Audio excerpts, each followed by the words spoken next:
ह्याच घरातल्या एका नोकरानं माझ्याकडं ते बाळ आणून दिलं. नोकर? मला सांगा कोण नोकर, काय नाव त्याचं? प्रदीप.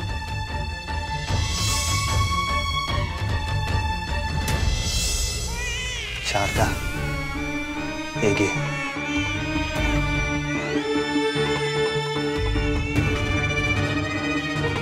बाळ माझ्या हातात कशाला दिलं?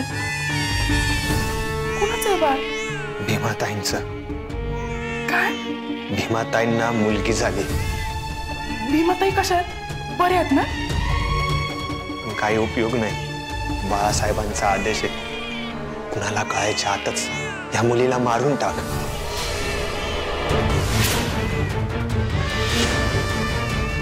अरे काही येडबीड नाही लागलं तुला त्या मालकासनी? एवढं हात आणा जीव, अजून त्याला जग पण नाही पाहिलं आणि तुम्ही म्हणता याला मारून टाकू? जेवढं सांगितलं तेवढं कर. नाही नाही, हे पाप काय माझ्याकडून व्हायचं नाही. वेडेपणा करू नकोस. तुला माहितीये बाळासाहेब कसे. हे काम केलं नाही तर हातचं काम झालं आणि रस्त्यावर येशील. बाळासाहेबांनी केलेले उपकार विसरू नकोस. जा, या मुलीला दरीत फेक. जा.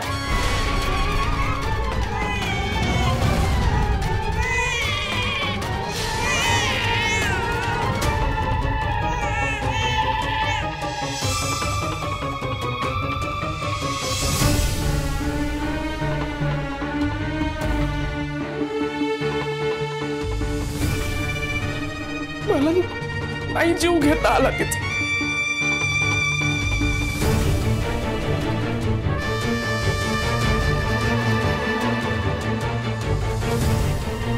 तेव्हा मी जे कवठे भैरवगड सोडलं ते सोडलंच. त्यानंतर आज तागत त्या गावात पाऊल ठेवलं नाही आणि मी शपथ घेतली, जो पतूर माझ्या जीवात जीव आहे तोपर्यंत या पोरीला आईची माया देईल. वाटेल ते काम करायला लागू देत. मी आईला मोठं करीन, स्वतःच्या जीवापेक्षा जास्त जीव लावेन, तिला जपीन. आणि आजपर्यंत मी तेच करत आले. तशी ती लई मोठ्या घरची पोर आहे. पण आता हे सगळं घडलंच असं आहे की मी कुठल्या तोंडाला तिला हे सगळं सांगणार. पण आज तुम्ही लग्न मोडायला निघालात म्हणून मला हे तुम्हाला सांगावं लागलं.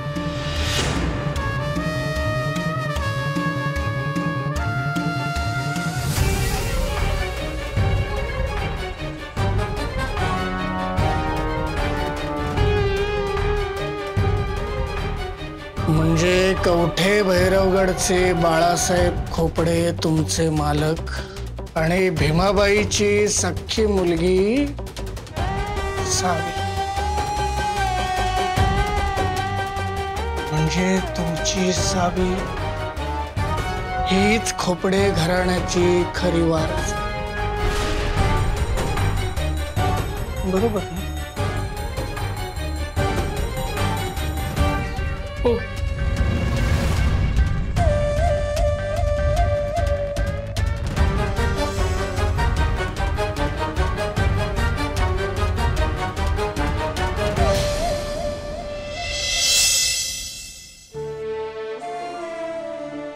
मला वाटलं होतं नेहमीसारखं नाटकं करत असेल, येईल परत.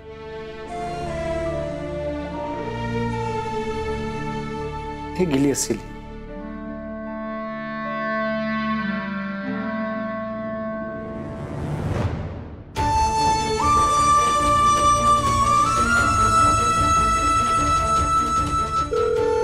सावित्री, फोन उचल प्लीज.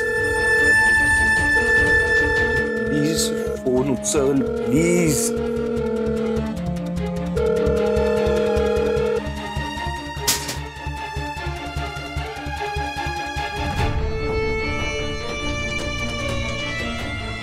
का केलं असेल असं?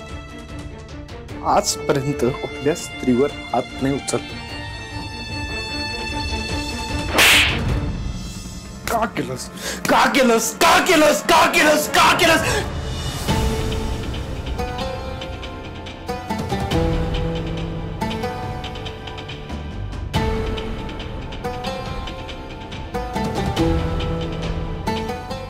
सावित्री होतोय ना त्रास मी नसल्याचा? सावित्री तू तू आलीस पण मला तर तुझी काही गरज नाही. तू केलीस तरी मला काही फरक पडत नाही हेच तर म्हणतोस तू नेहमी. आता मी सहरा नजरे आड काय गेले? एवढा त्रास होतोय तुला की तू स्वतःला शिक्षा करून घेतोय. किती दिवस अशी शिक्षा करून घेणारे स्वतःला? संतापाच्या भरात काहीतरी वेड्यासारखं बोलायचं, वेड्यासारखं वागायचं आणि त्याच संतापाच्या आगीत मग स्वतः जळत बसायचं. असं असं नको करूस रे राजा. तुला माहितीये का एवढंच जरी लागलं ना तर मला इथं त्रास होतो. आता पण तू स्वतःला शिक्षा करून घेतोयस तर त्रास मला होतोय Arjun. I'm sorry. I'm really sorry. मला नव्हता हात उचलायचा तुझ्यावर. तू कृष्णाईला बोललीस ना मला सहन नाही झालं. I'm so sorry. I'm extremely sorry. मी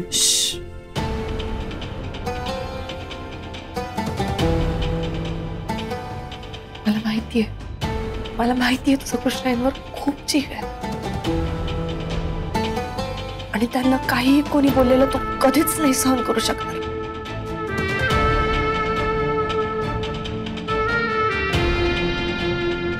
पण त्यावेळी मला ते करणं गरजेचं वाटलं. हे बघ माझं चुकलं, चूक झाली माझी. मी हे तिथे करायला नको होतं. खरंच चूक. पण जाऊ दे, आता तुला कळलंय ना मग प्रश्न मिटला.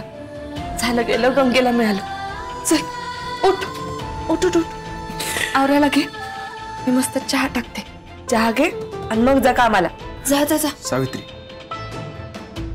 ऐक ना, मी तुला आजपर्यंत तू बालिशपणा करतेस, फालतूपणा करतेस म्हणत होतो. आता मला कळलं माझ्यापेक्षा तुझ्यात जास्त समंजसपणा आहे. नशीब कळलं. जा आता.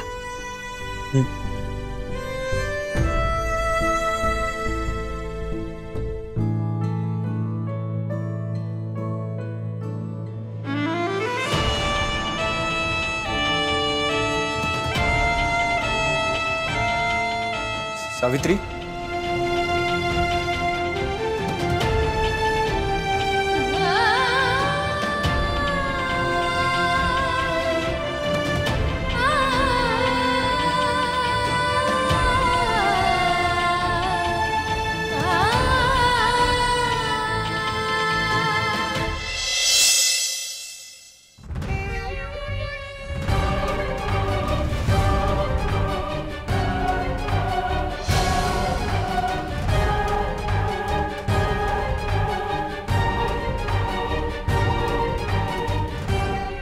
हे बघा, हे असं चाललंय आल्यापासून. नुसतं गालातल्या गालात हसायचं. मी जरा लक्ष द्या बरं का, लक्षणं बरी नाहीत. भाऊजी तुम्ही बोलताय तसं काही नाही आहे. आमच्या यांना तसं काही नाही झालं. हो, पण हे असं लाडोबासारखं का करते?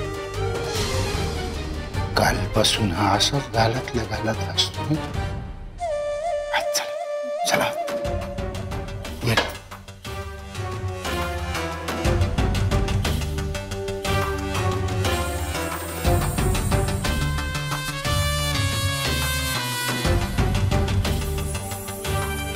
विद्या, हे बाबा काय होतंय?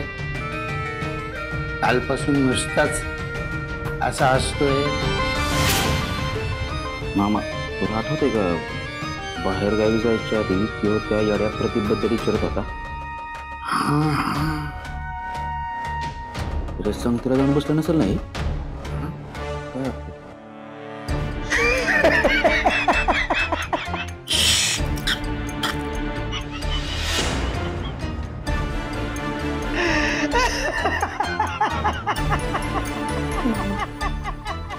हे आजच सुरू आहे.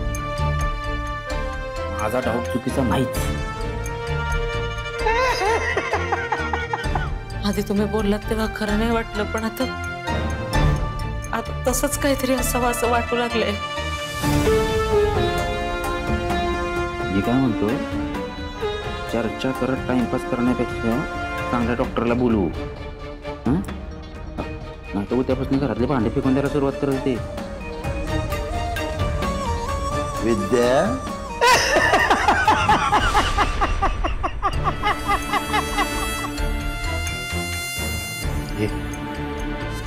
कार्यक्रम आटोपलेला आहे. हे वेगळंच गणित आहे. चला चला चला काहीतरी उपाय शोधूया. चल दादा चल चल चल रे चल लवकर ये. हो लागलंय मला वेड, पण तसं वेड नाही. मूर्खात तुम्ही सगळे. तुमच्या 3 पानांची कहाणी लवकरच संपणार, कारण या डावातलं खूप मोठं पान माझ्या हाताला लागलंय. हुकमी एक्का, आणि हा एक्का मी तेव्हाच बाहेर काढेन जेव्हा तुमची पानं हलकी पडते आणि मला डाव जिंकायची खात्री असत.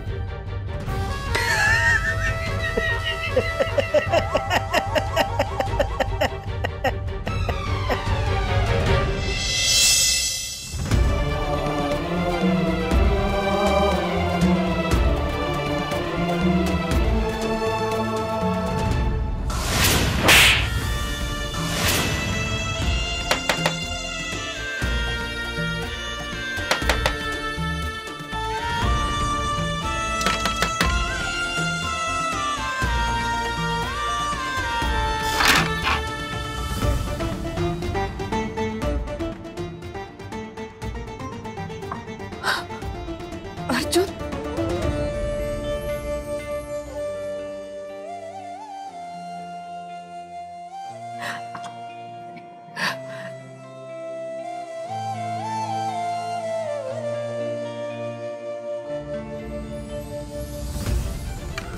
या ते बस मी तुला पाणी आणते. नाही नको, आवरणीच कुठे? मी न्यायला आलोय तुला. न्यायला आलायस? पण ऍटिट्यूड बघा, बोलायची स्टाईल बघा. मी न्यायला आलोय तुला, आवरण चल. पण काय करणार, याच तुझ्या तोऱ्याच्या प्रेमात पडले ना मी. मला खरंच कळत नाही अर्जुन, कधी रागात बोलतोस, कधी प्रेमाने बोलतोस. तुझ्याशी कसं बोलायचं ना मला प्रश्नच पडतो कधी कधी.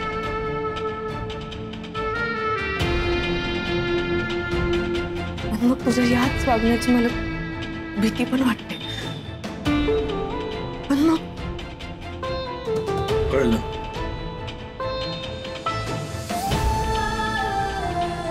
हे बघ, आय एम सॉरी. जे झालं ते चुकीचं झालं. मी तुला शब्द देतो असं पुन्हा नाही होणार. हे बघ, मला नव्हता हात उचलायचा. I am sorry. चल, मी तुला न्यायला आलो.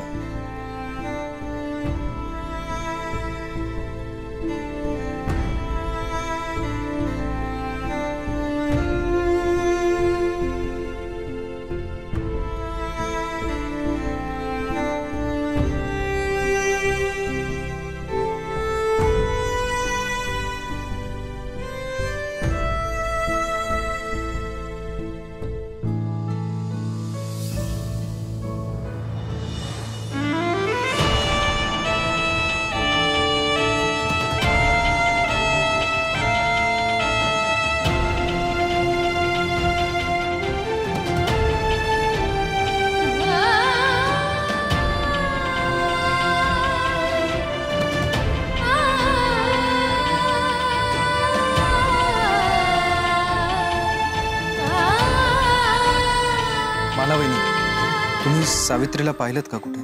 नाही म्हणजे आमची भेट झाली नाही, पण का हो, काय झालं का? नाही, काही नाही झालं. असो. साहेब एक सांगू का? अहो तुमच्याबद्दल लय आदर होता, पण काल मालकीनबाईवर तुम्ही हात उचलला आणि त्यानंतर सगळा आदर नाहीसा झाला बघा. अहो जी बाई तुमची सगळी नाती तुमच्यापासून दुरावल्यावर सुद्धा तुमच्या सोबतच राहते. अहो तुम्ही 10 वेळा जा सांगून सुद्धा ती तुमची साथ सोडत नाही. अहो तिचं तुमच्यावर किती प्रेम असेल हे मी तुम्हाला वेगळं सांगायला नको. माफ करा, लहान तोंडी मोठा घास घेते, पण ते म्हणतात ते काय खोटं नाही. माणसाकडे सोनं असेल ना तर तो त्याला माती समजून त्याची किंमत कमी करतो आणि मग आयुष्याची माती होते. असो, येते मी.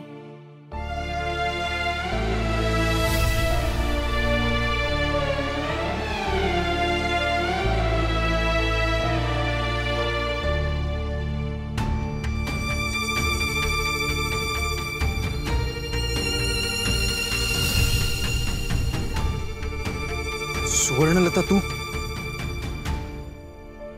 बरं झालं भेटलीस मला. हो ना, मी पण तुमच्याकडेच येणार होते. ऐक ना, मला सांग ना, तुला माहितीये का सावित्री कुठे आहे? का हो दाजी, आता का शोधताय तिला? नाही म्हणजे तुम्हाला माहित नाही ती कुठे आहे? माझ्या आधी तर ती तुम्हाला सांगत असती. मला नाही ना सांगितलं तिने, म्हणून तर मी विचारतोय. प्लीज मला सांग ना, तुला माहिती असेल तर. जाऊ द्या ना दाजी, एवढं काय, सोडा की तो विषय. आता असं ती नाही तर तुमच्या मनासारखं झालं असं नाही, मग कशाला शोधताय तिला? बघ, मी खरंच सांगतोय, मी चेष्टा नाही करत आहे. मला प्लीज सांग ना, सावित्री कुठे आहे? मला काय माहिती, असं तिच्या आईकडं. असंही लग्नानंतर पुरीला 2च हक्काची घर असतात, एक तर तिच्या नवऱ्याचं आणि दुसरं तिच्या आईचं.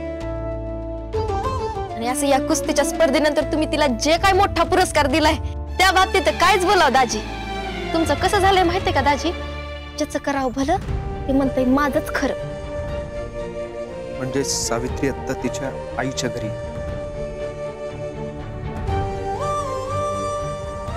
ठीक आहे ना? मला काय माहित, असं ठीक. मी कुठं बघितलंय तिला? आणि तुम्ही बी नका जाऊ तिकडं, आधीच लय त्रास झालाय माझ्या सावीला, अजून नको. जेवढा झालाय तेवढा तमाशा बास.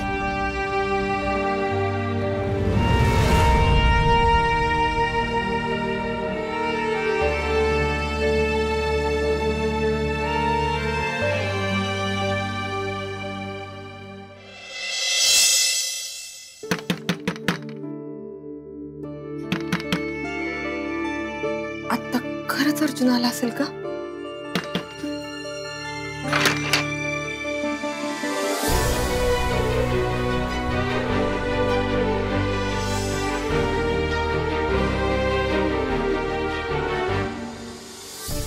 काय ग, काय झालं?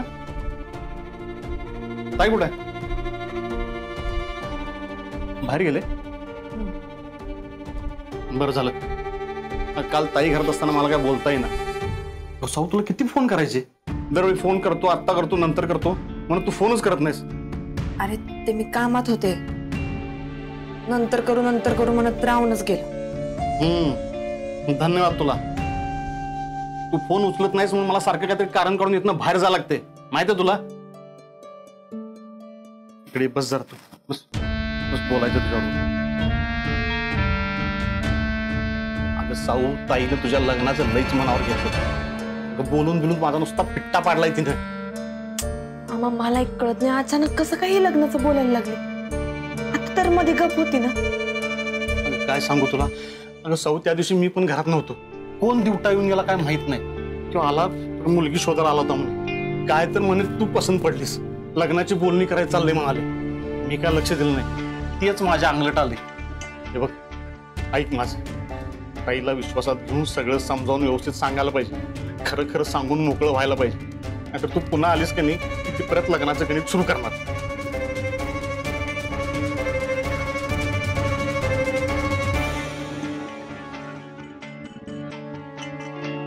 करते आवर विचार.